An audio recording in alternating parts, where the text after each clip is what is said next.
आज यहाँ हाम्रो ट्रान्सफर्मरको लागि ओइल रिफिलिङको लागि ओइल फिल्ट्रेसन भइरहेछ। यस विषयमा केही बुझौँ हामीले। हाम्रो इन्जिनियर साहब हुनुहुन्छ। इन्जिनियर साहब नमस्ते। के भइरहेछ र यो के को लागि भइरहेको छ यसमा थोरै बताइदिनुहुन्छ? आज चाहिँ हामी यो ट्रान्सफर्मरको ओइललाई फिल्ट्रेसन गर्न लाग्छौँ। यो चाहिँ कसरी गरिन्छ भने चाहिँ यसमा दुईटा हुन्छ हैन, इनलेट र आउटलेट हुन्छ। जुन फिल्टर गर्नुपर्ने तेल हो चाहिँ यो पाइपबाट आउँछ। यहाँबाट फिल्टर छ सर मेनली चाहिँ हैन, यो रफ फिल्टर भयो। ठुल्ठुलो चाहिँ यसले के गर्छ फिल्टर गर्छ हैन। अनि यहाँबाट गयो त्यहाँबाट त्यो ओइल हिटरमा जान्छ।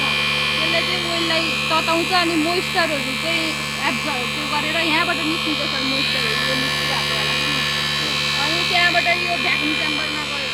अनि भ्याकुम च्याम्बरमा यहाँ यसरी फिल्टर भएको छ। यसमा जाली जाली जस्तो हुन्छ। यहाँ यसरी फिल्टर भएको यहाँ देखाउँछ, स्प्रे ओइल फिल्टर भएको देखाउँछ।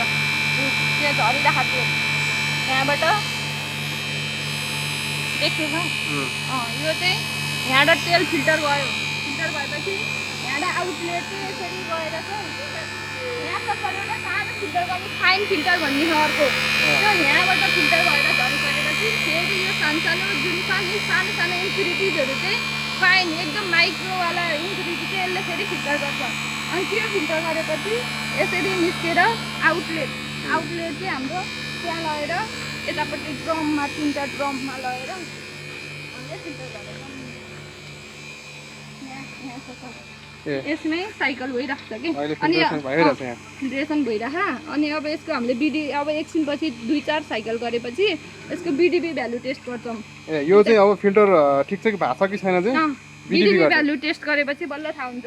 यसले यसमा तेल भरेर लैन्छ। यसमा यहाँ 2टा इलेक्ट्रोड छ नि त सर, यो बिचमा यो 2टा देखेँ यो 2.5 mm ग्यापमा हुन्छ। डाइलेक्ट्रिक स्ट्रेन्थ अफ ओइल भन्ने हो। यो चाहिँ अब 50 जति आयो भने चाहिँ हामीले चाहिँ अब यो ट्रान्सफर्मरमा राख्नलाई ठिक छ भन्ने चाहिँ हुन्छ। अनि त्यहाँ बसले देखाएको छ 35 डिग्रीमा चाहिँ कति हुनुपर्छ भनेर त्यो इन्डिकेटरले देखाएको। यदि लो छ भने चाहिँ भन्यो हामीले चाहिँ उताको ट्रान्सफर्मरमा राख्यौँ। अब यसमा राख्न लाग्यो। यसमा लो छ? लो छ। देखिन्छ होला सर 35 डिग्रीमा कति छ भनेर। अलिकति कम रहेछ 35 भन्दा हैन? भनेपछि अब हामीले रिफिल गर्छौँ। रिफिल गर्छौँ। एउटामा चाहिँ ठिकै छ, 2टामा रिफिल गर्ने हो। उताको भइसक्यो। अब यहाँ उताबाट हो सर रिफिल गर्ने चाहिँ त्यो तलबाट। यहाँबाट है? तलबाट गएपछि माथि बढ्दै जान्छ ओइल लेभल के। यो 2टा पनि बटमबाट 2टाबाट यति हो सर। अहिले भइरहेको काम यही हो? ओके। हस्।